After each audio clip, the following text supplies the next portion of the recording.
దేవుని నామానికి మహిమ కలుగును గాక. మరొక మారు మీ అందరికీ వందనాలు. దేవుని వాక్యంలోనికి మనం నేరుగా వెళ్దాం. చదవని నిర్గమకాండం 12వ అధ్యాయము 12వ వాక్యం.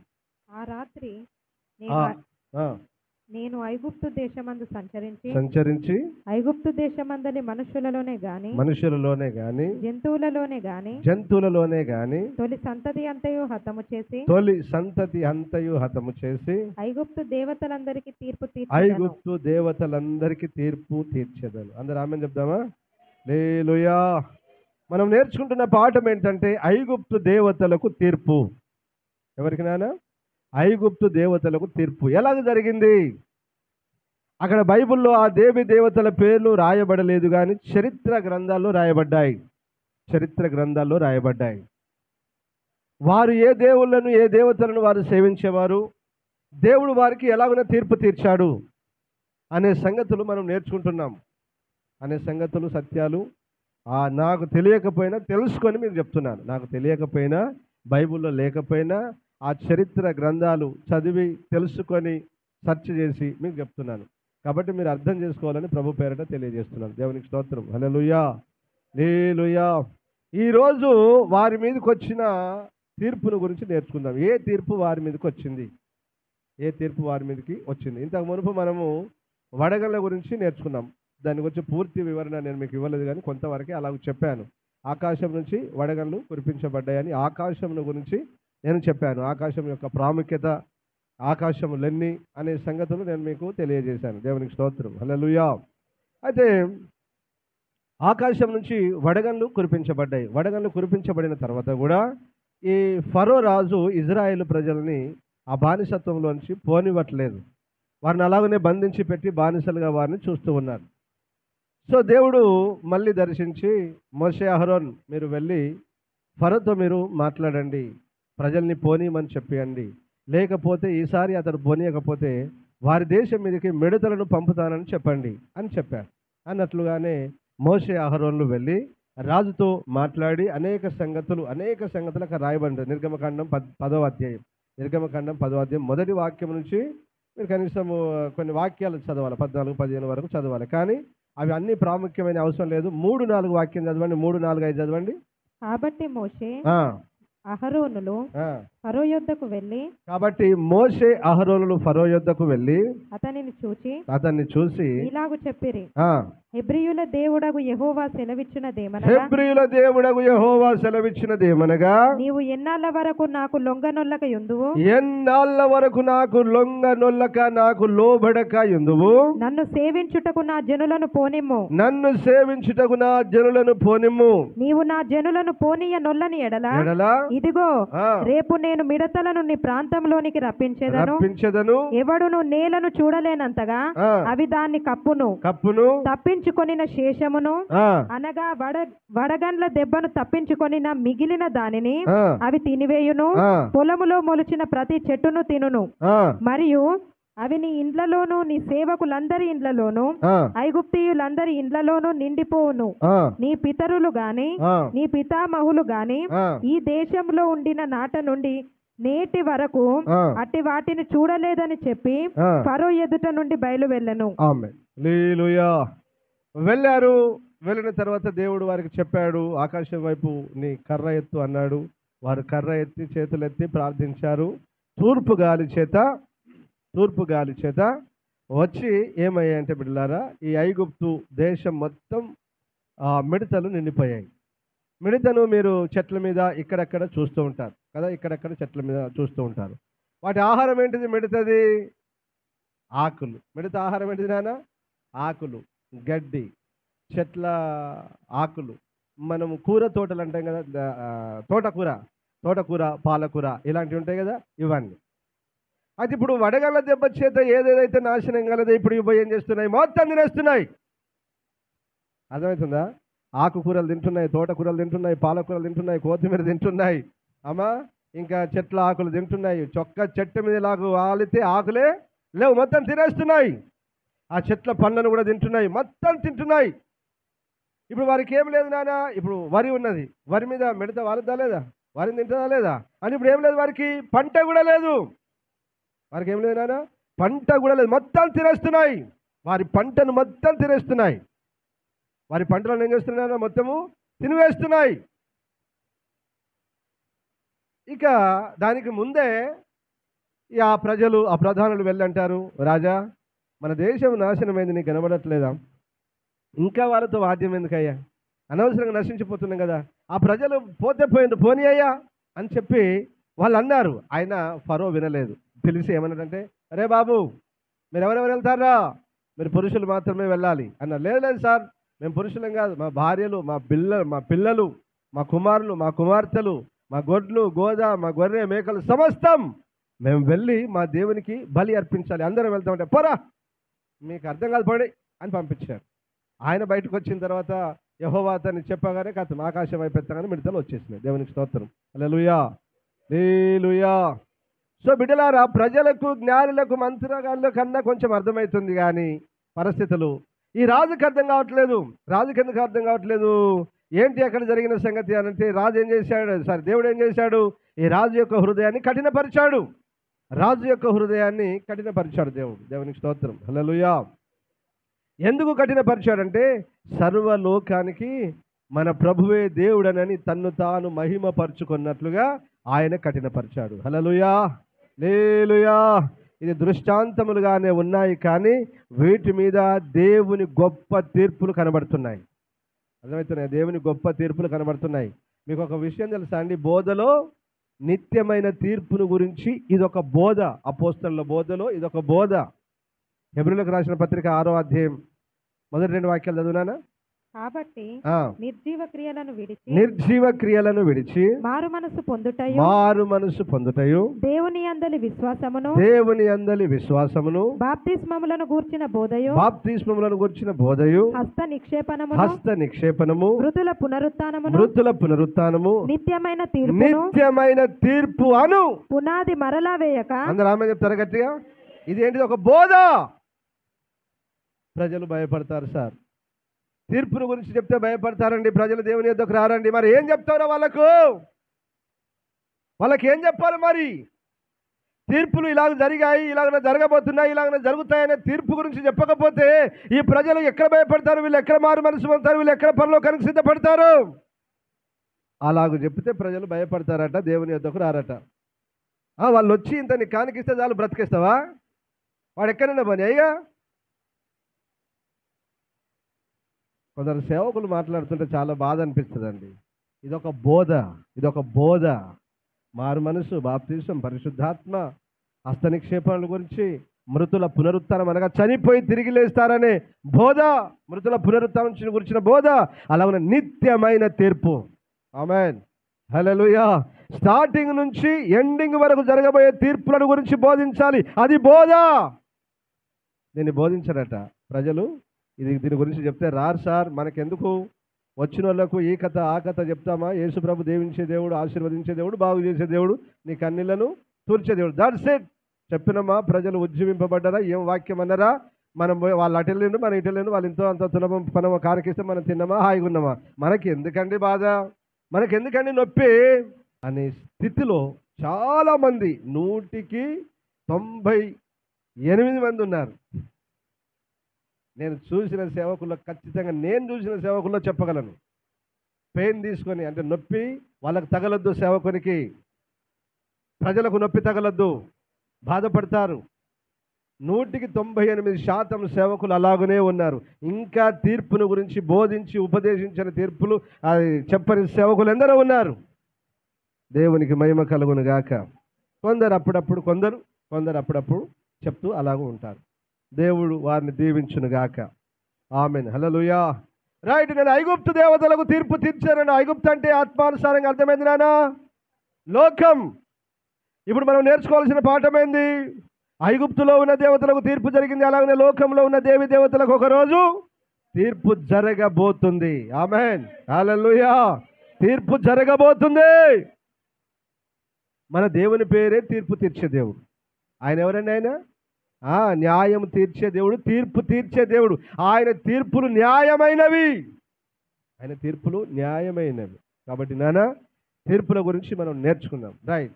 ఇప్పుడు ఇక్కడ ఏమొచ్చాయి అంటే, ఒక రకంగా చూస్తే తెగుళ్ళు, పెద్ద పెద్ద పురుగులు, మిడతలతో పాటు పెద్ద పెద్ద పురుగులు వచ్చాయట. కీర్తన 105:34. ఆయన ఆజ్ఞ ఇయ్యగా ఆ, పెద్ద మిడతలను, అది ఆయన ఆజ్ఞ ఇయ్యగా పెద్ద అది మిడతలను, చిన్న మిడత పెద్ద మిడత రెండు ఉంటాయి నాన్న. చిన్న మిడత పెద్ద మిడత, ఇవి కొంచెం పెద్ద పెద్ద అయినట్టు మిడతలు. పెద్ద మిడతలను, లెక్కలేని చీడ పురుగులను లెక్కలేని చీడ పురుగులను వచ్చెను. ఆమేన్. ఇప్పుడు అక్కడ నిర్గమకాండంలో ఏమన్నాడు? ఓన్లీ మిడతలే అన్నాడు. ఇప్పుడు ఇక్కడ ఏమంటున్నాడు కీర్తనకారుడు? మిడతలు చీడ పురుగులు నాన్న, అది కూడా చూసుకోవాలా. లెక్కలేనన్ని మిడతలను, లెక్కలేనన్ని చీడ పురుగులను పంపించాడు. దేవునికి స్తోత్రం, హల్లెలూయా. ఇప్పుడు ఈ మిడతలు చీడ పురుగులు ఎక్కడికి వచ్చాయి నాన్న? ఎక్కడికి వచ్చాయి బిడ్డ? ఐగుప్తు దేశం అంతటి మీదకి వచ్చాయి. మరి ఈ మిడత ఎక్కడ వాలుద్ది? వాస్తవానికి చెట్ల మీద, ఆకుల మీదనే వాలుద్ది. కానీ ఏమన్నాడు ప్రభు? నీ ఇళ్ళలోనికి, ఏమన్నాడు? మీ ఇళ్ళలోనికి కూడా వస్తాయన్నాడు. మీ ఇళ్ళలోనికి కూడా వస్తాయన్నాడు. అని ఇప్పుడు ఆలోచన చేయండి. ఇప్పుడు ఒక చెట్ల మీదకి, ఆకుల మీదకి, దీని మీదకి, దాని మీదకి మాత్రమే కాదు, అవి ఇళ్ళలోనికి వచ్చాయి. అవి జోరీగలు, హల్లెలూయా, లేలుయా, భయంకరమైన చీడ పురుగులు ఇంకా వచ్చి ఇల్లంతా నిండిపోతున్నాయి, ఇల్లంతా నిండిపోతున్నాయి, ఇల్లంతా నిండిపోతున్నాయి. ఈ ప్రజలకు నెమ్మది లేదు, సమాధానం లేదు, బాధపడుతున్నారు, ఎంతో వెళ్ళగొడుతున్నారు.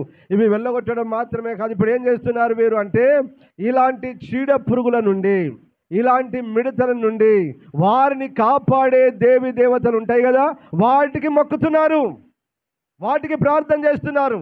ఇలాంటి చీడ పురుగుల నుంచి, మిడతల నుంచి కాపాడేటువంటి వారి యొక్క దేవత పేరు ఏంటంటే సెత్. SETH ఇంగ్లీష్లో, సెత్ అని ఇంగ్లీష్లో అంటారు. దాని ఆ దేవత పేరు ఏంటిది నాయన? సెత్ అనేటువంటి దేవతకి ఏం చేస్తున్నారంటే వీళ్ళు పూజిస్తున్నారు, బలులు అర్పిస్తున్నారు. అమ్మ, తల్లి, దేవుడా, ఇదిగో ఈ పురుగులను తోలేసే, ఇదిగో ఈ మిడతలను తోలేసే అని చెప్పి ఎంతో పూజ చేశారట.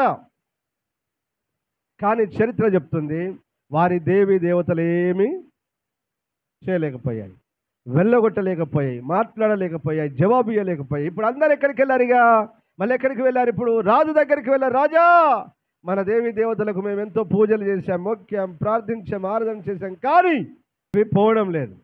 కాబట్టి ఆ మోషే, అహరోన్ అనే వాళ్ళని పిలవండి, వాళ్ళని పిలవండి అయ్యా, వాళ్ళని పిలవండి, పోతే ప్రజల్ని పోనివ్వండి, కానీ వెళ్ళగొట్టండి, కానీ మాకు నెమ్మది కావాలి, సమాధానం కావాలి, దయచేసి ఇది ఈ పని చేయండి అయ్యా అని చెప్పినప్పుడు అతడు పిలిచాడు. పిలిచిన తర్వాత వాళ్ళు ప్రార్థన చేశారు. దేవునికి స్తోత్రం, హల్లెలూయా. ప్రార్థన చేయగానే అవి ఏమైనాయి? వెళ్ళిపోయినాయి. ఏమైనా? వెళ్ళిపోయినాయి. యెహోవా పడమటి గాలి చేత వాటిని వెళ్ళగొట్టెను అని రాయబడింది అక్కడ. ఇప్పుడు ఇవన్నీ నేను మీకు అవుట్లైన్గా చెప్తున్నాను. ఈ సంగతులన్నీ అక్కడ రాయబడ్డాయి, చాలా సంగతులన్నీ రాయబడ్డాయి. దేవునికి స్తోత్రం, హల్లెలూయా, లేలుయా. రైట్. ఇప్పుడు ఈ మిడతలు దేనికి సూచనగా ఉన్నాయి? యెషయా గ్రంథం 33వ అధ్యాయం 4వ వాక్యం ఒకసారి చదవన్నానా? మిడతలు ఎగిరిపడినట్లు. ఇప్పుడు దీని అర్థం చెప్పు. మిడత దేనికి సూచనగా ఉంది? అట్లా మీకు అర్థం కానీ మళ్ళీ దాన్ని చదివిస్తూ ఉంటా. ఇప్పుడు మీకు తొందరగా అర్థమవుతుంది కదా, ఓకేనా? దేవునికి స్తోత్రం, హల్లెలూయా, లేలుయా. ఈ మిడత దేనికి సూచనగా ఉన్నది అంటే, ఒకటి శత్రువుకు సూచనగా ఉన్నది. దేనికి సూచనగా ఉన్నది? అది ఎవరికి శత్రువు? ఎవరికి శత్రువు? మనకి శత్రువు. ఎవరికి శత్రువు నానా? దేవుని ప్రజలమైన మనకి శత్రువు. మన పంటను తినివేస్తుంది. ఏం చేస్తుంది నాన్న? అది మన పంటను తినివేస్తుంది, మన కూరాకులను తినివేస్తుంది, మన ఫలములను తినివేస్తుంది. అంటే మన నోటికాడి ఆహారాన్ని తినివేస్తుంది, లాక్కుంటుంది, తినేస్తుంది బలవంతంగా. అంటే ఇప్పుడు ఇది ఏం చేస్తుంది? మనకు విరోధంగా క్రియ చేస్తుంది. అంటే అర్థమైంది, మనకు విరోధమైన శత్రువు, మన శత్రువు. చెప్పండి, మిడత దేనికి సూచనగా ఉంది? మనకు, మన శత్రువుకు సూచనగా ఉంది. ఇప్పుడు మీరు చెప్పండి అన్న, మన శత్రువు ఎవరు బిడ్డ? చెప్పండి, ఎవరు మన శత్రువు? ప్రధాన శత్రువు అపవాది అయిన సాతాను. రెండవది వాని దూతలు అనాలి. రెండవది ఏంటిది? వాని దూతలు, ఆకాశ మండల మందును దురాత్మల సమూహం. మన శత్రువుతో మనం ఏం చేయాలి? పోరాడాలి. పోరాడి మనం గెలవాలి. అందరూ ఆమెను చెప్పండి గట్టి, హల్లెలూయా, లేలుయా. దేవుడు గొప్ప దేవుడు కనుక గోషెనులో ఉన్న ప్రజల మీదకి మిడతలను రానివ్వలేదు. మన పక్షముగా దేవుడే యుద్ధం చేశాడు. ఆయన ఆజ్ఞ ఇస్తే వచ్చాయి, ఆయన ఆజ్ఞ ఇస్తే వెళ్ళిపోయాయి. అంటే మన శత్రువు కూడా దేవుని ఆజ్ఞ లేనిది మన దగ్గరికి రాడు. చెప్పలేదు గట్టిగా ఆమెనండి. అది దేవుని ఆజ్ఞ లేనిది శత్రువు మన దగ్గరికి రాడు, మన ఇంటికి రాడు, మన కుటుంబంలోనికి రాడు. ఆయన ప్రత్యేకమైన కనుదృష్టి, మనందరి మీద ఉండాలి. హల్లెలూయా. దేవుని కనుదృష్టి మన మీద ఉంటే బిడ్డ, దేవుని యొక్క భద్రతలో మనం ఉంటే, ఆయన హస్తపు నీడల్లో మనం ఉంటే ఖచ్చితంగా మనం కాపాడబడతాం. ఏ శత్రువు మనల్ని ముట్టడు. శత్రువుతో మనం ఏం చేయాలన్నా? యుద్ధము చేసి పోరాడి గెలవాలి. అది ఏ శత్రువైనా, దురాత్మ శక్తులైనా, చీకటి శక్తులైనా, మంత్రశక్తులైనా, ఆర్థిక సమస్యలైనా, అప్పులైనా, మనల్ని నాశనం చేయాలని చూస్తున్న మరి అనారోగ్యమైన, రోగమైన, మరేదైనా మన శత్రువు అంటే అర్థమైంది, మనల్ని గాయపరిచేది, మనల్ని నాశనం చేయాలని చూసేది, మనల్ని ముంచాలని చూసేది, మనల్ని చంపాలని చూసేది, అది ఏదైనా సరే ప్రతి శత్రువుతో మనం ఏం చేయాలంటే నాన్న, మనం యుద్ధం చేయాలి. హల్లెలూయా. విశ్వాసమును డాలు పట్టుకొని, దేవుని వాక్యమును ఆత్మ ఖడ్గము పట్టుకొని శత్రువుతో పోరాడి యుద్ధం చేసి మనము జయమొందుదుముగాక. ఆమేన్. హల్లెలూయా. రెండవది దేనికి సూచనగా ఉందంటే, ప్రకటన గ్రంథం 9వ అధ్యాయం 7 నుంచి చదవండి. ఆ మిడతల రూపములు యుద్ధమునకు సిద్ధపరచబడిన గుర్రములను పోలియున్నవి. బంగారము వలె మెరయు కిరీటముల వంటివి వాటి తలల మీద ఉండెను. వాటి ముఖములు మనుష్య ముఖముల వంటివి. స్త్రీల తల వెంట్రుకల వంటి వెంట్రుకలు వాటికి ఉండెను. వాటి పండ్లు సింహపు కూరల వలె ఉండెను. ఇనుప మైమరుల వంటి మైమరులు వాటికి ఉండెను. వాటి రెక్కల ధ్వని యుద్ధమునకు పరిగెత్తునట్టి విస్తారమైన గుర్రపు రథముల ధ్వని వలె ఉండెను. తేళ్ల తోకల వంటి తోకలును కొండ్లును వాటికి ఉండెను. 5 నెలల వరకు వాటి తోకల చేత మనుషులకు హాని చేయుటకు వాటికి అధికారం ఉండెను. పాతాళపు దూత వాటిపైన రాజుగా ఉండెను. హెబ్రీ భాషలో వానికి అబద్దోన్ అని పేరు. గ్రీసు దేశపు భాషలో వాని పేరు అపోల్లో అని పేరు. కింద అర్థం పెట్టినా? నాశనము చేయువాడు. అంటే నాశన పుత్రుడు ఎవడో ఇప్పుడు చెప్పండి అన్న మీరు. అపవాది అయిన సాతాను ఎవరి మీద ఉన్నాడు? అధికారిగా, అధిపతిగా ఆ మిడతల మీద. ఈ మిడతలకు ఒక రాజు ఉన్నాడు, ఒక అధిపతి ఉన్నాడు. ఆయన మాట చొప్పునే నడిపించబడుతున్నాయి. ఎవరయ్యా ఆయన అని చూస్తే ఆయన పేరేంటిది? అపోల్లోయోన్, ఇంకా అబద్దోన్. అంటే ఎవరైనా నాశన పుత్రుడు, ఎవరు నాశన పాత్రుడకు పాప పురుషుడు అనే అర్థం ఏంటిది? అపవాది అయిన సాతాను. అంటే ఇప్పుడు చెప్పండి, ఈ సైతానుకు అవి ఎవరు? దూతలు. అంటే ఇప్పుడు అర్థం ఏంటిది? అవి ఏంటి అన్నట్టు? అవి మిడత ఏంటిది? దేనికి సూచన? సాతాను దూత.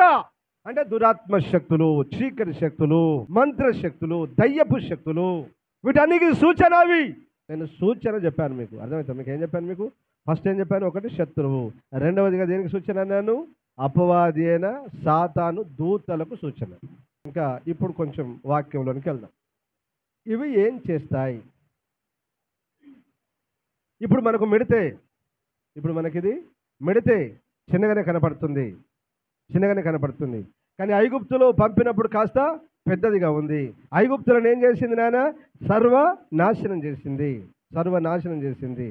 ఇప్పుడు మీరు ఇక్కడ ఒక పాయింట్ను, అంటే ఒక లాజిక్ పట్టుకోవాలి. మీరు ఒక లాజిక్ పట్టుకోవాలి. ఇప్పుడు ఇక్కడ మనం చదవబడిన వాక్యానుసారంగా, ఏది?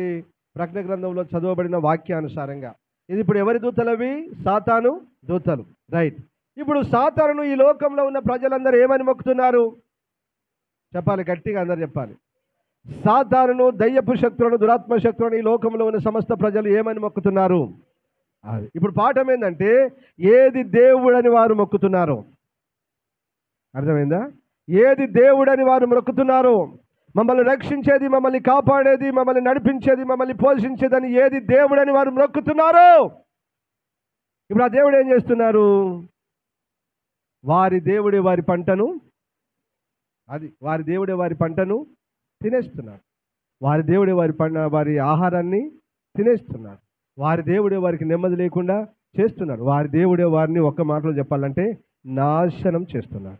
ఇప్పుడు మన దేవుడు ఆజ్ఞిస్తే పోయాయి, మన దేవుడు ఆజ్ఞిస్తే రమ్మంటే వచ్చాయి, మన దేవుడు ఆజ్ఞించి పొమ్మంటే పోయాయి. సర్వలోకంలో ఉన్న ప్రజలందరికీ నా సువార్త ఒకటే.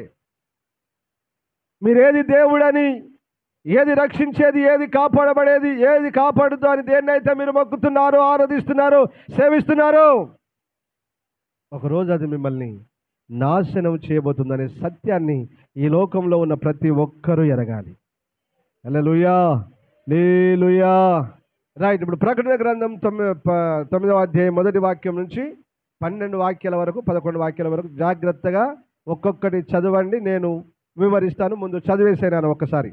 5వ దూత బూర ఊదినప్పుడు ఆకాశము నుండి భూమి మీద రాలిన ఒక నక్షత్రమును చూచితిని. అగాధము యొక్క తాళపు చెవి అతనికి ఇయ్యబడెను. అతడు అగాధము తెరవగా పెద్ద కొలిమిలో నుండి లేచు పొగ వంటి పొగ అగాధములో నుండి లేచెను. అగాధములోని పొగ చేత అందరు జాగ్రత్తగా వాక్యాన్ని వినాలి. నేను మళ్ళీ వివరిస్తాను, నేర్చుకోవాలి. ఇది చాలా ప్రాముఖ్యమైనది. ఆగాధములోని పొగ చేత సూర్యుని వాయుమండలమున చీకటి కమ్మెను. ఆ పొగలో నుండి మిడతలు భూమి మీదికి వచ్చెను. భూమిలో ఉండు తేళ్లకు బలమున్నట్టు వాటికి బలము ఇయ్యబడెను. మరియు నొసలయందు దేవుని ముద్ర లేని మనుషులకే తప్ప భూమిపైనున్న గడ్డికైనను ఏ మొక్కలకైనను మరి ఏ వృక్షమునకైనను హాని చేయకూడదని వాటికి ఆజ్ఞ ఇయ్యబడెను. మరియు వారిని చంపుటకు అధికారము ఇయ్యబడలేదు గాని 5 నెలల వరకు బాధించుటకు వాటికి అధికారము ఇయ్యబడెను. వాటి వలన కలుగు బాధ తేలు మనుష్యుని కుట్టినప్పుడుండు బాధ వలె ఉండును. ఆ దినములలో మనుషులు మరణము వెదుకుదురు గాని అది వారికి దొరకనే దొరకదు. చావవలెనని ఆశపడుదురు గాని మరణము వారి యొద్ద నుండి పారిపోవును. ఆ మిడతల రూపములు యుద్ధమునకు సిద్ధపరచబడిన గుర్రములను పోలియున్నవి. బంగారము వలె మెరియు కిరీటముల వంటివి వాటి తలల మీద ఉండెను. వాటి ముఖములు మనుష్య ముఖముల వంటివి. స్త్రీల తల వెంట్రుకల వంటి వెంట్రుకలు వాటికి ఉండెను. వాటి పండ్లు సింహపు కూరల వలె ఉండెను. ఇనుప మైమరవుల వంటి మైమరవులు వాటికి ఉండెను. వాటి రెక్కల ధ్వని యుద్ధమునకు పరిగెత్తునట్టి విస్తారమైన గుర్రపు రథముల ధ్వని వలె ఉండెను. తేళ్ల తోకల వంటి తోకలును కొండ్లును వాటికి ఉండెను. 5 నెలల వరకు వాటి తోకల చేత మనుషులను హాని చేయుటకు వాటికి అధికారం ఉండెను. పాతాళపు దూత వాటిపైన రాజుగా ఉన్నాడు. హెబ్రీ భాషలో వానికి అబద్దోనని పేరు. గ్రీసు దేశపు భాషలో వాని పేరు అపోల్లుయోను. మొదటి శ్రమ గతించెను, ఇదిగో మరి 2 శ్రమలు ఇటు తర్వాత వచ్చును. అందరూ ఆమేన్ చెప్పండి గట్టిగా. హల్లెలూయా. ఇప్పటిదాకా చదవబడిన ఆ వాక్య భాగాల్లోంచి కొన్ని మాటలు నేను మీకు వివరిస్తాను. కొన్ని మాటలు అలాగన పైన వివరిస్తాను. జాగ్రత్తగా మీరు గ్రహించారు. దేవునికి స్తోత్రం. హల్లెలూయా. 8వ దూత నాన్న బూర ఊదినప్పుడు 5వ దూత ఏం చేస్తుంది నాన్న? బూర ఊదుతుంది. ఎన్ని దూతలు బూరలు ఊదాలి? ఎన్ని బూరలు? 7 బూరలు 7 పాత్రలు. 7 దూతల బూరలు 7 దూతల పాత్రలు. బూరలు ఊదాలి, పాత్రలు కుమ్మరించాలి. ఏం జరగబోతుంది? 7 ఊదినప్పుడు 7 పాత్రలు కుమ్మరించినప్పుడు భూమి మీద నాశనం, తెగుళ్ళు, తీర్పులు. ఇవే తీర్పులు జరగబోతున్నాయి. ఇప్పుడు ఇక్కడ ఆ నక్షత్రం అక్కడి నుంచి కింద పడ్డది. కింద పడిన తర్వాత నక్షత్రం అనగా దేవుని దూత. ఆ దూతకి ఏమి ఇవ్వబడింది నాన్న? తాళం చేయబడింది. ఇప్పుడు ఈ తాళం చేయి తీసుకొని దేన్ని ఓపెన్ చేసింది నాన్న? పాతాళ లోకమందలి అగాధమును. 4 ప్లేసులు ఉంటాయి నాన్న. పాతాళంలో కింది భాగంలో 4 ప్లేసులు ఉంటాయి. నరకం, పాతాళం, నరకం, అగాధం, వెలుపటి చీకటి. అగాధం, మహాగాధం అని దాన్ని అంటారు. ఓకేనా? మీకు లూకా సువార్త 16వ అధ్యాయం ధనవంతుడు దరిద్రుడు గురించి చదువుకున్నప్పుడు ఆ సందర్భం మీకు అక్కడ కనబడుతుంది. మహాగాధములో నుంచి చూసి అంటాడు. అక్కడ వీరికి వారికి మధ్య, అక్కడి వారు ఇక్కడికి, ఇక్కడి వారు అక్కడికి దాటి రాజాలకు ఉన్నట్లు మీకు మాకు మధ్య మహా అగాధం ఉంచబడి ఉన్నది అంటాడు. అంటే ఈ భూమి కింది స్థానాల్లో ఈ 4: వెలుపటి చీకటి, గాఢాంధకారము, అగాధము, నరకం. ఓకేనా? పాతాళంలో నరకం. రైట్. దేవునికి స్తోత్రం. హల్లెలూయా, హల్లెలూయా. ఈ అగాధం యొక్క తాళం చేయి ఓపెన్ చేశాడు. ఇప్పుడు అక్కడ ఏమొచ్చిందంటే కొలిమిలాగా ఒక మంట మండుతుంది కదా, భయంకరమైన మంట. ఆ మంటలో నుంచి ఒక పొగ వచ్చింది. ఆ పొగలో నుంచి పొగ పైకి వచ్చింది. ఓపెన్ చేయగానే పొగ పైకి వచ్చింది. ఇప్పుడు దానిలో నుంచి ఏం బయటకు వచ్చాయి నాన్న? మిడతలు బయటకు వచ్చాయి. పెద్ద మిడతలు బయటకు వచ్చాయి. ఈ మిడతల గురించి అక్కడ క్లియర్గా వివరించి చెప్పాడు. అవి ఎలాగున్నాయంటే వాటి రూపం ఎలాగుందట నాన్న? వాటి రూపం ఎలాగున్నది? ముఖ రూపం ఎలాగున్నది? మానవుని ముఖ రూపం. అంటే ఇప్పుడు వాటికి కళ్ళున్నాయా? ముక్కుందా? నోరుందా? అన్నీ ఉన్నాయి. ఇప్పుడు వాటి పళ్ళు ఎలాగున్నాయి? సింహపు పళ్ళు. ఎలాగున్నాయి? సింహపు కూరలు. పడితే రావాల్సిందే కానీ వదిలించుకునే మునగాడేవాడు లేడు. అలా పట్టిందంటే నీ చేయి నీ గొంతును దేన్ని పట్టినా కూడా లాగాల్సిందే. దేవునికి స్తోత్రం. హల్లెలూయా. నిలువుగా ఉంది. ఇప్పుడు దానికి ఏముంది? తోక ఉంది. దానికి ఏముంది నాన్న? తోక ఉన్నది. ఎలాగున్నది? తేలులాగున్నది తోక. తేలులాగా తోక ఉన్నది. ఆ తోకకి ఏమున్నది? కొండి ఉన్నది. తోక ఏమున్నది? కొండి ఉన్నది. ఇప్పుడు ఏం చేస్తుంది మనుషులందరినీ? ఇది ఏం చేస్తుంది మనుషులందరినీ? కుడుతుంది. కుడితే మీరు ఎప్పుడైనా ఆ పెయిన్ మీకు తెలుసో లేదో నాకు తెలియదు కానీ నాన్న, తేలు నరం ఉంటుంది కదా, నరానికి కనుక కుడితే ఇమ్మీడియట్గా అందులోకి వెళ్ళి విషం వెళ్ళి మనిషికి చల్ల చెమటలు వచ్చి భయంకరమైన పెయిన్ అనుభవిస్తాడు. అయితే ఈ సమయంలో మనిషి మంట మంట మంట అని ఎగురుతాడు కానీ ఎక్కడికి పోయినా వైద్యం ఏమి దొరకదు. అబ్బా చచ్చిపోతే బాగుండని అనుకుంటాడు కానీ మరణం ఏమైంది అతని యొద్ద నుంచి? మరి ఇప్పుడు వీళ్ళ మీద అధిపతి వాడు, వాస్తవానికి వీడే మరణపు దూతే వాడే, కానీ వాడే చంపాడు. ఎవరిని చంపాడు? ప్రజల్ని చంపాడు. 2 నెలలు బాధించాలి, 5 నెలలు బాధించాలి. అంటే ప్రజలు ఏది దేవుడని మొక్కారో, నా పాయింట్ ఇదేరా, ఏది దేవుడని మొక్కారో, పురుగన్నారు, భూషన్నారు, లేదా ఇదన్నారు అదన్నారు, ఈయన దేవుడు ఆయన దేవుడు అని ఏది దేవుడని మొక్కారో, వీళ్ళందరికంటే అపవాది అయిన సాతాను గారు దేవుడని మొక్కుతున్నారు కదా. ఏది దేవుడని మొక్కి ఏది ఇది దేవుడు, ఇది కాపాడేది, ఇది రక్షించే దేవుడని ఆరాధనలు నేటికి రైట్ అమెరికాలో చేస్తున్నారు కదా. చేస్తున్నారా లేదా? నల్లగా ఒక బొమ్మ చేసి పెద్ద రథం మీద పెట్టి ఇది మా దేవుడు సైతాన్ అని పేరు చెప్పుకుంటూనే ఆరాధన చేస్తున్నారు భయంకరంగా. వారు ఏది దేవుడు అని మొక్కుతున్నారు. ఆ దేవుడు ఒకరోజు ఏం చేయబోతున్నాడు? ప్రజలందరినీ నాశనం చేయబోతున్నాడు, హాని చేయబోతున్నాడు, భయంకరంగా పీడించబోతున్నాడు, బాధించబోతున్నాడు 5 నెలలు. ఏ రూపంలో? ఒక మిడత రూపంలో. ఇప్పుడు వాడిని అందరూ ఏమనుకుంటున్నారు? చంపాలి అనుకుంటారు. ఏమనుకుంటారండి? చంపాలనుకుని వాడిని కత్తితో పడితే చేస్తాడా? ఏమున్నది వానికి? మై మరుగు అని చదివారు కదా. మై మరుగు. ఎలాంటి మై మరుగు?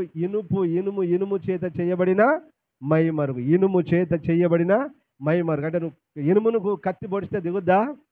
AK-47 కావలిస్తే దిగుద్దా? దిగదు. తుపాకీ పని చేయడానికి, అర్థమవుతుందా? దానికి తుపాకులు పనిచేయవు, దానికి మిసైల్స్ పనిచేయవు, దానికి కత్తి ఈటే ఏం పని చేయదు. దిగదు, చావదు. కుట్టడం కుడుతూనే ఉంటుంది, కొరకడం కొరుకుతూనే ఉంటుంది. దేవునికి మహిమ కలుగును గాక.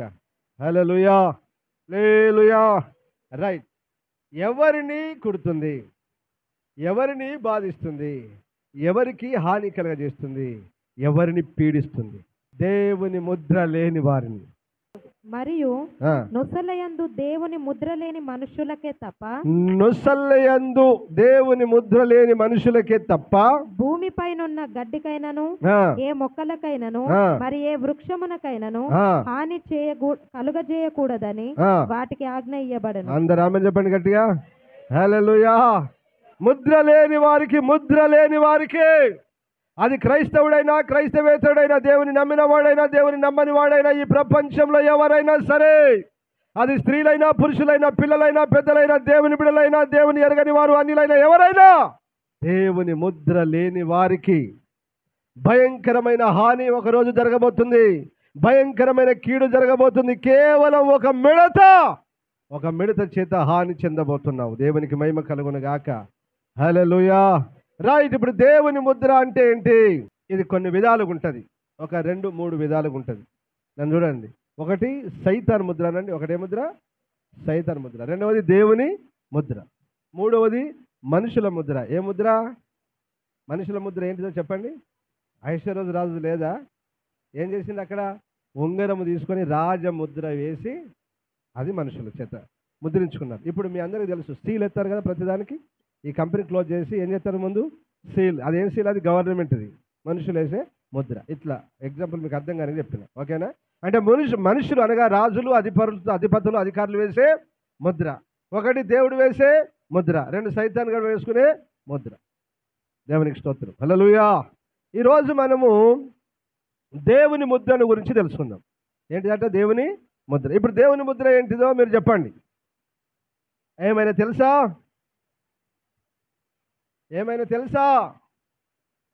2 కొరింథీ 1:22 వాక్యం.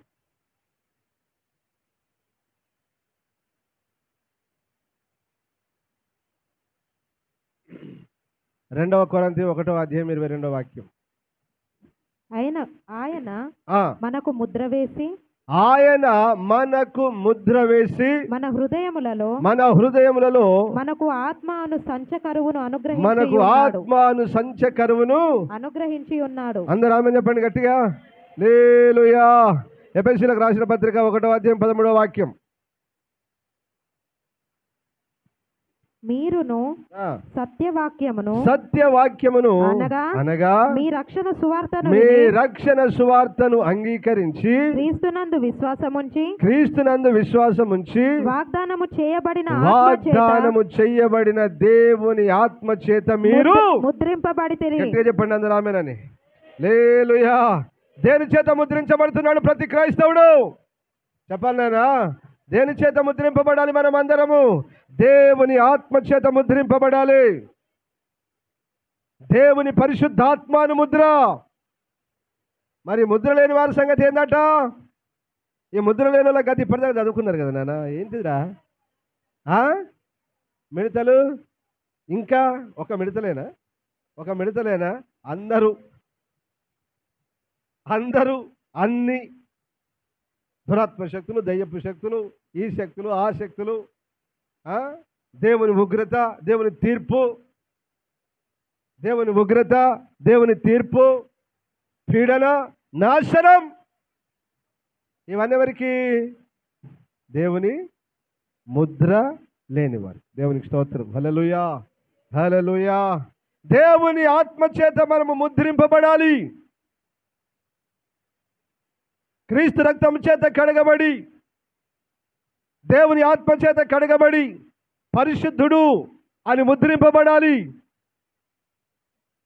పరిశుద్ధాత్మ ముద్ర. మీ రక్షణ సువార్తను మీరు విని దాన్ని నమ్మి అంగీకరించిన తర్వాత దేవుడు వాగ్దానం చేసిన తన ఆత్మ ద్వారా మిమ్మను ముద్రించెను. ఇప్పుడు చెప్పండి, ఇక్కడ దేవుని ఆత్మ పొందిన వాళ్ళు ఎంతమంది? ఆత్మ పొందిన వాళ్ళు మాత్రమే. నిజమైన ఆత్మ, అబద్ధపు ఆత్మ కాదు, దొంగ ఆత్మ కాదు, నిజమైన ఆత్మ. దేవుని ఆత్మ చేత నువ్వు నింపబడినావు అంటే ఒక సూచన ఏంటిది? ఒకరు చెప్పు. ఫస్ట్ అపోస్తలుల కార్యాలు 1:8 దేవుని ఆత్మ చేత నువ్వు ముద్రించబడ్డావు, దేవుని ఆత్మ చేత నువ్వు నింపబడ్డావు అంటే ఒక సూచన. ఒకటి చదువు. చెప్పిన కదా వాక్యం. అయినను పరిశుద్ధాత్మ మీ మీదికి వచ్చినప్పుడు మీరు శక్తి నొందెదరు గనుక మీరు యెరూషలేములోను యూదయ సమరయ దేశముల యందంతటా భూదిగంతముల వరకును నాకు సాక్షులయ్యుందురని వారితో చెప్పండి గట్టిగా. ఒక సూచన ఏంటిది నాన్న? వీడు దేవుని ఆత్మ కలిగి ఉన్నాడంటే ఒక సూచన ఏంటిది? ఒకటి, శక్తి చేత నింపబడతావు. అలసిపోవు. దేవుని చేత శక్తి పొందినవాడు, బలం పొందినవాడు ఇట్లా నీరసంగా కూర్చుంటాడా మందిరంలో? నీరసంగా కూర్చుంటారా? నీరసంగా కూర్చోడు. ఆసక్తి కలిగి వాక్యం వింటూ దేవుని ఆత్మచేత నింపబడుతూ బలంగా నింపబడుతూ ఉంటాడు. రైట్. రెండవది అక్కడే రాయబడింది ఏంటంటే, ఒకటి ఏం చేస్తారా? శక్తి చేత నింపబడతారు. రెండవది ఏం చేయాలి? నువ్వు దేవుని ఆత్మచేత ముద్రించబడ్డావు సూచన చెప్పు. ఏం చేయాలి మీరంతా? ఎక్కడెక్కడ నారా?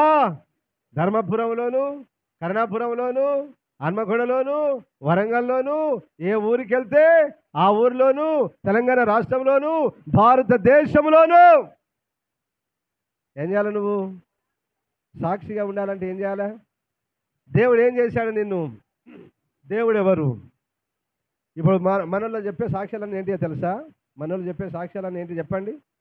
దేవుడు నాకు సంతానం ఇచ్చాడు, దేవుడు నన్ను బాగు చేశాడు, దేవుడు నాకు ఆరోగ్యం ఇచ్చాడు, దేవుడు నా అప్పులన్నీ తీర్చేశాడు, దేవుడు నాకు కారు ఇచ్చేశాడు, దేవుడు నాకు బిల్డింగు ఇచ్చేశాడు, దేవుడు నాకు ఇది చేశాడు, అది చేశాడు, ఇది చేశాడు. ఇదే పని అయిపోయింది. ఇదేంటిది? దేవుడు చేసిన మేలు. దీన్ని ఏం చెప్తున్నావు నువ్వు? ఇదే సాక్ష్యం అనుకొని చెప్తున్నావు. మీరు ఎవరికి సాక్ష్యం చెప్పండి నాన్న? దేవునికి సాక్ష్యం అయితే ఇప్పుడు ఏం చెప్పాలి? చెప్తున్నావా? యేసు ప్రభు నిజమైన దేవుడు, గొప్ప దేవుడు, సర్వశక్తి గల దేవుడు, ఆయన తప్ప వేరొక దేవుడు లేడు. భూమి ఆకాశములను కలుగజేసిన వాడు, లోకంలో సమస్త జలచరములను, మనుషులను సమస్తమును కలుగజేసింది ఆయనే. రండి ఆ దేవుని దగ్గరికి, తెలుసుకోండి వాక్యాన్ని చదివి. తెలుసుకోండి ఆయన ఉనికిని, తెలుసుకోండి ఆయన నిత్య శక్తిని, తెలుసుకోండి ఆయన సామర్థ్యాన్ని. ఆయన గొప్ప దేవుడు రా అని నేను చెప్తున్నావా? మనం చెప్తున్నామా?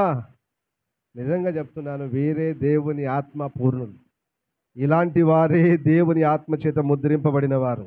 ఎంతసేపు దేవుడు నాకు అది చేసిండు, పిల్లలు ఇచ్చిండు, ఇది చేసిండు, అది చేసిండు, దగ్గు తక్కువైంది, జలుబు తక్కువైంది, ఏంద్ర పానికి మళ్ళీ సాక్ష్యాలు ఇవారా? సాక్ష్యం అంటే ఇదేనా? సాక్ష్యం అంటే ఇది కాదు కదా, ఇదొక భాగం అందులో. అంటే కాదంటే ఇదొక భాగం, ఇదొక్క భాగం. కానీ నువ్వు చెప్పాల్సింది ఎవరి గురించి? దేవుని గురించి చెప్పాలి. ఆయన ప్రేమ గల దేవుడు, ఆయన కృపగల దేవుడు, ఆయన సర్వశక్తి గల దేవుడు, భూమి ఆకాశములను కలగజేసింది ఆయనే. ఇదిగో బైబిల్ సెలవిస్తుంది. రెండవది, దేవుని ఆత్మచేత నింపబడిన వారు ఏం చేశారు? అదే అపొస్తలుల కార్యాలు 2వ అధ్యాయం 1వ వాక్యం నుంచి 4 వరకు. పెంతెకొస్తేను పండుగ దినము వచ్చినప్పుడు అందరూ ఒక చోట కూడి ఉండేది. అప్పుడు వేగముగా వీచు బలమైన గాలి వంటి ఒక ధ్వని ఆకాశం నుండి అకస్మాత్తుగా వారు కూర్చుండి ఉన్న ఇల్లంతయు నిండెను. మరియు అగ్ని జ్వాలల వంటి నాలుకలు విభాగింపబడినట్టుగా వారికి కనబడి వారిలో ఒక్కొక్కని మీద వ్రాలగా అందరూ పరిశుద్ధాత్మతో నిండిన వారై ఆత్మ వారికి వాక్శక్తి అనుగ్రహించిన కొలది అన్య భాషలతో మాట్లాడసాగిరి. అందరూ ఆమేన్ చెప్పండి గట్టిగా. హల్లెలూయా. ఇది మూడవది అనుకో. మొదటిది ఏంటిది? దేవుని శక్తి చేత నింపబడతారు. రెండవది ఏంటిది? సాక్ష్యం చెప్తారు దేవుని గురించి. ఓకేనా? రెండవ దేవుని గురించి సాక్ష్యం చెప్తారు. మూడవదిగా దేవుని ఆత్మ వారి మీదకి వచ్చినప్పుడు ఏమవుతారు? భాషల చేత మాట్లాడతారు. మూడవదిగా ఏంటిది అంటే దేవుని ఆత్మ చేత నింపబడ్డప్పుడు భాషలతో మాట్లాడినారు. దేవునికి స్తోత్రం. హల్లెలూయా. ఇదే సంగతులన్నీ అపొస్తలుల కార్యాలు 10వ అధ్యాయంలో కొర్నేలి సమయంలో కూడా పేతురు దేవుని వాక్యాన్ని ప్రకటించినప్పుడు వారు ఏం చేశారు నాన్న? వారు దేవుని ఆత్మ భాషల చేత వారు మాట్లాడినారు. చదువునా? దొరికింది ఆ వాక్యం. పేతురు ఈ మాటలు ఇంకా చెప్పుచుండగా అతని బోధ విన్నవారందరి మీదికి పరిశుద్ధాత్మ దిగెను. సున్నతి పొందిన వారిలో పేతురుతో కూడా వచ్చిన విశ్వాసులందరూ పరిశుద్ధాత్మ వరము అన్యజనుల మీద సైతము కుమ్మరింపబడుట చూచి విభ్రాంతి నొందిరి. ఏలయనగా వారు భాషలతో మాట్లాడుచు దేవుని గణపరచుచుండగా వినిరి. ఆమేన్. హల్లెలూయా. చూసారా ఇక్కడ ఏం జరిగింది? ఇక్కడ పేతురు మాట్లాడుతూ ఉంటేనే ఇప్పుడు వీళ్ళు బాప్తిసం పొందిన వాళ్ళ అమ్మలారా, వీళ్ళు బాప్తిసం పొందిన వాళ్ళ ఒక బోధన సార్ ఏమనంటే మేము బాప్తిస్మంలోనే పరిశుద్ధాత్మను పొందుకుంటున్నాం అని ఒక బోధ ఉందట. నా దగ్గరికి రాలే కానీ అట నాకు తెలియదు. కానీ తండ్రి కుమార పరిశుద్ధాత్మ నామంలో మేము బాప్తిసం పొందాం కనుక మేము అప్పుడే పరిశుద్ధాత్మాభిషేకం పొందాం. కాబట్టి మళ్ళా భాషలు మాట్లాడి మళ్ళా ఇది మళ్ళా అది చేయాల్సిన అవసరం ఏది లేదు. ఒరే బాబు తెలివి కల్ల బాబు. యేసు ప్రభు బాప్తిసం పొందినప్పుడు పరిశుద్ధాత్మను పొందాడా? బాప్తిసం పొంది ఒడ్డుకొచ్చి ప్రార్థన చేసినప్పుడు దేవుని ఆత్మను పొందాడా? చెప్పండి అన్న మీరు. మరి ఈ ఉపదేశకుడికి లోతైన సత్యాలు మర్మాలు చెప్పే ఈ బోధకునికి ఎందుకు తెలిసి ఉండలేదు? మనకు తెలియదు. అర్థమవుతుందా? అర్థమవుతుందా? ఈ దొంగ బోధలు నమ్మకండి, ఈ దొంగ బోధలు అబద్ధ బోధలు నమ్మకండి. రెండవదిగా అపోస్తలుడైన పేతురు నిలబడి వాక్యాన్ని ప్రసంగిస్తున్నప్పుడు వారందరూ విన్నారు. వాక్యమును ఆసక్తితో విన్న వారందరూ మీకు దేవుని ఆత్మ బలముగా దిగివచ్చిన తర్వాత పేతురు అంటాడు కింది వాక్యంలో, ఒరే బాబు, మా వలె దేవుని ఆత్మను పొందిన మీకు నీళ్ళెక్కిబడు ఆటంకం కలగజేడు రా, బాప్తిసం ఇస్తానని తీసుకుని వెళ్ళి వారికి బాప్తిసం ఇచ్చాడని అక్కడ రాయబడింది. ఉందా? ఉన్నది. మరి ఇదేంది నాయనా? మరి ఇదేం సార్? కనుక ఎవడు పడితే వాడు ఏది చెప్పితే అది నమ్మొద్దని ప్రభు పేరట అందరికీ తెలియజేస్తున్నాను. ఆమేన్. నానా ఒక్కటే, మీరు అందరూ చదువుకున్నారు, ఈ ప్రపంచంలో ఎంతో కొంత చదువుకున్నారు. ఇంగిత జ్ఞానం అనేది కొంత ఉంటుంది. కాబట్టి నువ్వు బైబుల్ను చదువు, ముందు దేవుని వాక్యాన్ని చదువు, వివేచించు, పరిశీలించు. ఆది నుంచి అంతవరకు ఇక్కడ అక్కడ చెప్పబడి ఉంటుంది కనుక దేవుని అడుగు. దేవా నాకు ఈ వాక్యం బయలుపరచని దేవుని అడుగు, ఖచ్చితంగా నా దేవుడు బయలుపరుస్తాడు. ఆమేన్. హల్లెలూయా. మరుగైనది ఏది లేదు. ఓకేనా? రైట్. ఇప్పుడు మూడవది ఏంటి నాయన? దేవుని ఆత్మ మరి మీకు వచ్చినప్పుడు భాషల చేత మాట్లాడతారు. రైటా? నాలుగవది మొదటి కొరింథీయులకు రాసిన పత్రిక 12వ అధ్యాయం 4వ వాక్యం నుంచి. కృపావరములు నానా విధములుగా ఉన్నవి కృపావరములు నానా విధములుగా ఉన్నవి గాని ఆత్మ ఒక్కడే. ఆత్మ ఒక్కడే. మరియు పరిచర్యలు నానా విధములుగా ఉన్నవి గాని ప్రభువు ఒక్కడే. ఒక్కడే. నానా విధములైన కార్యములు కలవు గాని అందరిలో అన్నిటిని జరిగించు దేవుడు ఒక్కడే. అయినను అందరి ప్రయోజనము కొరకు ప్రతి వానికి ఆత్మ ప్రత్యక్షత అనుగ్రహింపబడుచున్నది. ఆమేన్ చెప్పండి అందరూ. ప్రతి వానికి ఏం కావాలన్నా? ఆత్మ ప్రత్యక్షత. అంటే ఆత్మ అందరికీ అనుగ్రహింపబడాలి. ప్రతి వాడు పరిశుద్ధాత్మను పొందుకోవాలి. ఇది వరం. ఇది ప్రతి ఒక్కడు పొందుకోవాలి. రూల్. ఇది ఆజ్ఞ. చేసేసి మేము ఆత్మ పొందుకోకుండా పరలోకం పోతుందంటే నీ తాతది కాదు, నీ తండ్రిది కాదు, మీ అమ్మ నాయన సంపాదించింది ఏం కాదు పరలోకం. ఓకేనా? కనుక జాగ్రత్త. ఆయనను అందరి వారి ప్రయోజనము నిమిత్తం ప్రతి వానికి ఆత్మ ప్రత్యక్షత అనుగ్రహింపబడి ఉన్నది. ఎలాగనగా ఒకనికి ఆత్మ మూలముగా బుద్ధివాక్యము. అది ఇప్పుడు ఒకనికి ఆత్మను పొందినోడు అయితే, ఒరే బాబు అమ్మా, ఆత్మను పొందినోడు అయితే, ఆత్మ చేత ముద్రింపబడిన సేవకుడు అయితే, ఓకేనా? ఆత్మ వలన ఒకనికి బుద్ధివాక్యమును చదువు, మరి ఒకనికి ఆ ఒక్క ఆత్మ వలననే స్వస్థపరచు వరములను, మరి ఒకనికి అద్భుత కార్యములను చేయు శక్తియు, మరి ఒకనికి ప్రవచన వరమును, మరి ఒకనికి ఆత్మల వివేచనయు, మరి ఒకనికి నానావిధ భాషలును, మరి ఒకనికి భాషల అర్థము చెప్పు శక్తియు అనుగ్రహింపబడి ఉన్నవి. అయినను వీటన్నిటిని ఆ ఆత్మ ఒక్కడే తన చిత్తము చొప్పున ప్రతి వానికి ప్రత్యేక ప్రత్యేకముగా పంచి ఇచ్చుచు కార్యసిద్ధి కలుగజేయుచున్నాడు. అందరూ ఆమేన్ చెప్పండి ఇప్పుడు. హల్లెలూయా. ఇప్పుడు అక్కడ కృపావరాలు ఎన్నినానా? 9 కృపావరాలు. ఎన్నినానా? 9 కృపావరాలు. ఈ 9 కృపావరాల్లో నీలో ఏమున్నాయి?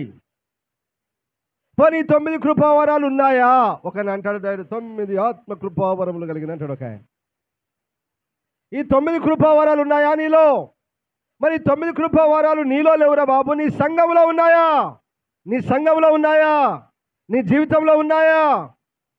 ఇవి లేకపోతే నువ్వు ఎలాగున్న దేవుని ఆత్మను పొందినవురా? నువ్వు ఎలాగున్న దేవుని ఆత్మను పొందినవాడు? బుద్ధివాక్యం లేదా, జ్ఞానవాక్యం లేదా, ప్రవచనం లేదా, భాషలు మాట్లాడేది లేదా, భాషలకు అర్థం చెప్పేది లేదా, పరిపూర్ణమైన విశ్వాసం లేదా, అద్భుతాలు ఆశ్చర్య కార్యాలు చేసేది లేదా, స్వస్థపరచు కృపావరం లేవా, దయ్యాలను వెళ్ళగొట్టకపోతే నువ్వు సేవకుడు ఎలాగైతావు? ఎట్లా సంఘం పరలోకం పోతుంది? ఎలాగున్నా సంఘాన్ని ప్రభురాకడ సిద్ధపరుస్తావు అన్ని ఉండాలి కదా. ఇప్పుడు ఇదే కొరింథీ 1:7 ఏమన్నాడు? ఏ కృపావరములోనైనను లోపము లేని వారై. కనుక ఏ కృపావరమందును లోపము లేక మీరు మన ప్రభువైన యేసుక్రీస్తు ప్రత్యక్షత కొరకు ఎదురు చూచుచున్నారు. ఆమేన్. ఏ సంఘాన్ని అంటున్నాడు? కొరింథీ సంఘాన్ని అంటున్నాడు. మీ ఏ లోపం లేదు సార్. అన్ని కృపావరాలు మీ సంఘాల్లో ఉన్నాయి. ఒకరు భాషలు మాట్లాడతారు, ఒకరు అర్థం చెప్తారు, ఒకరు ప్రవచిస్తారు, ఒకరు ప్రార్థన చేస్తే దయ్యాలు పోతాయి, సేవకుడు నువ్వు చేస్తే దయ్యాలు పోతాయి, బుద్ధివాక్యం చెప్తావు, జ్ఞానవాక్యం చెప్తావు. ఇన్ని ఉన్నాయి మీ కొరింథీ సంఘంలో. మరి నీ సంఘంలో ఏముందిరా? ఏముంది నీ సంఘంలో? ఇది నేను కాదు, ప్రభు అడిగితే ఏం చెప్తారు నాయనను? అసలు ఈ కృపావరాల జోలే ఉండేది సార్. ఎందుకు నేను ఇవి చదివించానంటే ఇవన్నీ కలిగి ఉన్న సంఘమే నిజమైన సంఘం. ఇవన్నీ కలిగి ఉన్న సంఘంలో ఉన్న విశ్వాసులు నిజంగా దేవుని ఆత్మ కలిగిన వారు. వారే దేవుని ఆత్మ చేత ముద్రించబడిన వారు. వారే రేపు ప్రభువైన యేసుక్రీస్తు రాకడలో ఎత్తబడతారు. 14వ అధ్యాయం 1వ వాక్యం చదువు. ప్రేమ కలిగి ఉండుటకు ప్రయాసపడుడి, ఆత్మ సంబంధమైన వరములను ఆసక్తితో చూసారా నాన్న? ఎంత బాగా చెప్తున్నాడు పౌలు, ఎంత బాగా చెప్తున్నాడు. ఆత్మ సంబంధమైన వరాలని ఆపేక్షించండి రా, కోరుకోండి రా బాబు. ఒరే నాన్న, ఒరే తమ్ముడు, అక్క, చెల్లి, కోరుకో. ఈ ప్రపంచంలో ఏదేదో కోరుతావు, పనికి మాలని కోరుతావు, ఎవడెవరో కోరుతావు, పనికి మాలని. ఆత్మ సంబంధమైన వరాలు ఏమైనా ఉంటే అవి కోరుకో. ఆ 9 వరాలు నాకు ఈ వరం కావాలని కోరుకో అని అంటున్నాడు. ఆత్మ సంబంధమైన వరములను ఆశతో అపేక్షించండి, కోరుకో ఆశతో. విశేషముగా మీరు ప్రవచన వరము అపేక్షించుడి. చాలు. దేని కోరుకోవాలట? ఉందారా బాబు? నీ దండం పెడతారా నాయన? ఉందారా? నీ సంఘంలో ఉందా? నీ బ్రతుకులో ఉందా? ఉందా? ఇది ప్రభు అడిగితే ఏం చెప్తారు నాయన? ఇది ప్రభువే నేరుగా నిన్ను క్వశ్చన్ చేస్తే నీ ఆన్సర్ ఏంటి? దీనికి ఏది లేదు. భాషలో ప్రవచనం లేదు, బుద్ధివాక్యం లేదు, జ్ఞానవాక్యం లేదు, దర్శనం లేదు, ఏది లేదు. ఇది సంఘం అట, వీడి సేవకుడట, వీడు ఎత్తబడతాడట. ఇలాగ కలిగి ఉన్న వారే, అర్థమవుతుందా? విశ్వాసం కలిగి ఉన్నావా? దేవుని ఆత్మ పూర్ణాలవై, అర్థమవుతుందా? విశ్వాసం కలిగి ఉన్నావా? భాషలు మాట్లాడుతున్నావా? ప్రవచనం ఉందా? దాన్ని రెట్టింపు చేసుకో. బుద్ధివాక్యం చెప్పగలుగుతున్నావా? జ్ఞానవాక్యం రెట్టింపు చేసుకో. దేవుని ఆత్మ చేత నింపబడి ఇంకా అడుగు. మర్మములన్నీ దేవుని ఆత్మ మనకు బయలుపరుస్తుందా లేదా? మర్మములన్నీ దేవుని ఆత్మే బయలుపరుస్తుంది. దేవునికి స్తోత్రం. హల్లెలూయా, హల్లెలూయా. నేను ఎందుకు చెప్తున్నానంటే, దేవుని ఈ ముద్ర లేని వారిని ఏం చేస్తుందట? ఇందుకు చెప్తున్నాను బిడ్డ, విసుగుపడకండి, యాస్తపోకండి. ఎందుకు చెప్తున్నారు? దేవుని ఆత్మ ముద్ర లేని వారికి హింసలు, బాధలు, కష్టాలు. ఇప్పుడు ఈ ముద్ర లేని వాడు ఏం కాడు? ఎత్తబడడు నాన్న. అర్థమవుతుందా? ఎత్తబడడు. ప్రకటన గ్రంథం, అదే ప్రకటన గ్రంథం 7వ అధ్యాయం మొదటి వాక్యం చదువునాను. తరువాత భూమి యొక్క 4 దిక్కులలో 4 దేవదూతలు నిలిచి ఉండి, భూమి మీదనైనను సముద్రము మీదనైనను ఏ చెట్టు మీదనైనను గాలి వీచకుండునట్లు భూమి యొక్క 4 దిక్కుల వాయువులను పట్టుకొని ఉండగా చూచి తిని, మరియు సజీవుడగు దేవుని ముద్రగల వేరొక దూత, సజీవుడగు దేవుని ముద్రగల వేరొక దూత సూర్యోదయ దిశ నుండి పైకి వచ్చుట చూచి తిని, భూమికి సముద్రమునకును హాని కలుగజేయుటకై అధికారము పొందిన 4 దూతలతో ఈ దూత, మేము మా దేవుని దాసులను, ఈ మాట అందరూ అండర్లైన్ చేసుకోవాలన్నా, మేము మా దేవుని దాసులకు వారి నొసలయందు ముద్రించు వరకు. అంటే దేవుని దాసులు అంటే ఎవరినానా? సేవకులు మాత్రమే కాదు, దేవునికి దాసులైన ప్రతి ఒక్కరు. దేవుని సేవకులు, ఎక్కువగా సేవకులు అని చెప్పుకోవచ్చు. కానీ ఇక్కడ నేను కిందికి చదివిస్తాను ఆ వాక్యం. ఎందుకు అందరిని అనాలంటే నేను కిందికి చదివిస్తాను, ఓకేనా? 9వ వాక్యం చదివిస్తాను ఇప్పుడు.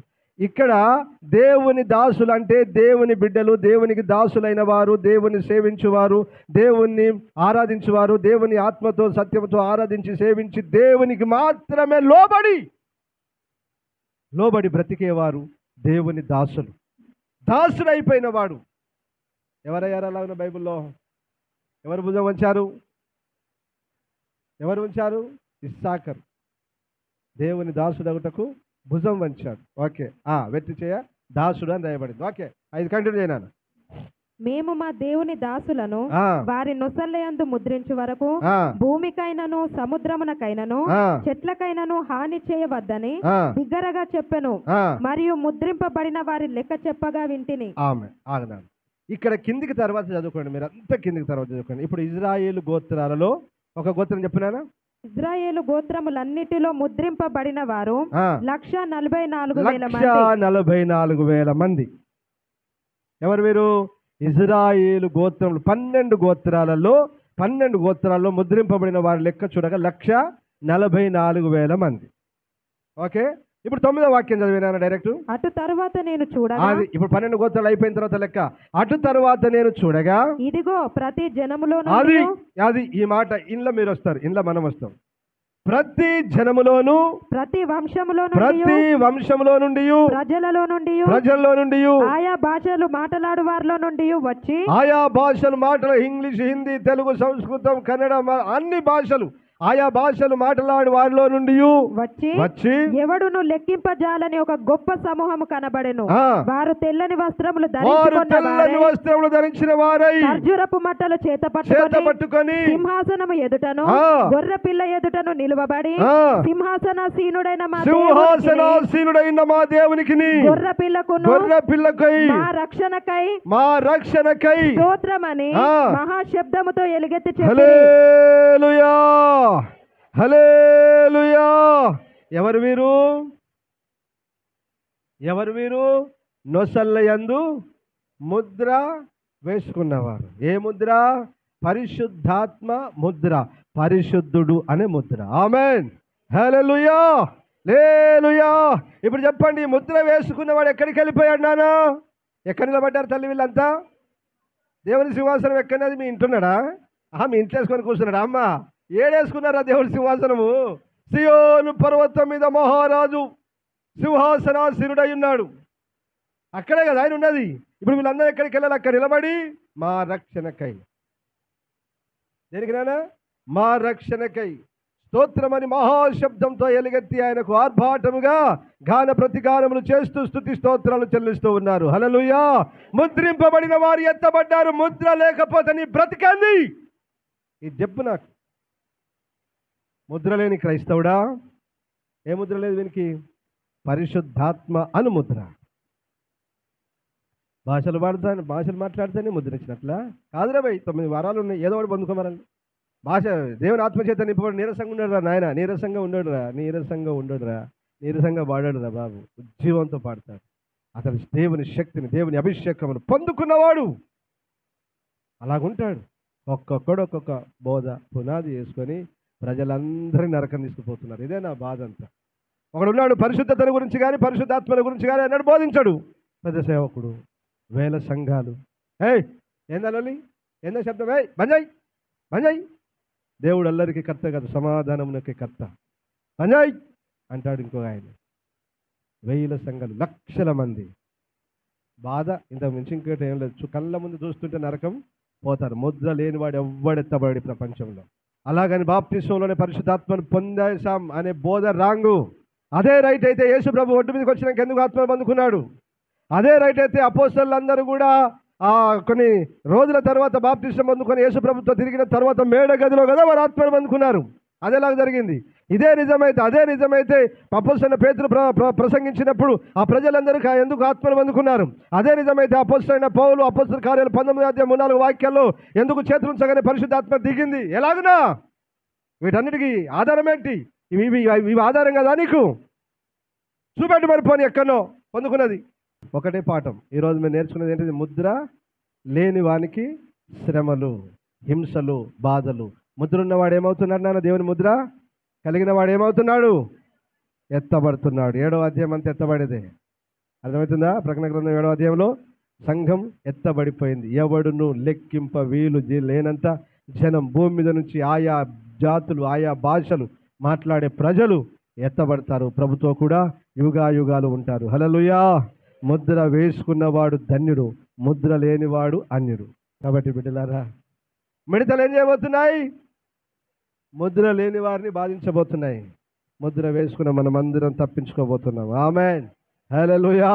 యుగాయుగాలు ప్రభుతో ఉండబోతున్నాం. హల్లెలూయా. దేవుడు ఈ మాటలు మనందరి వెనుకడిలో దీవించి ఆశీర్వదించి ఫలింపజేయును గాక.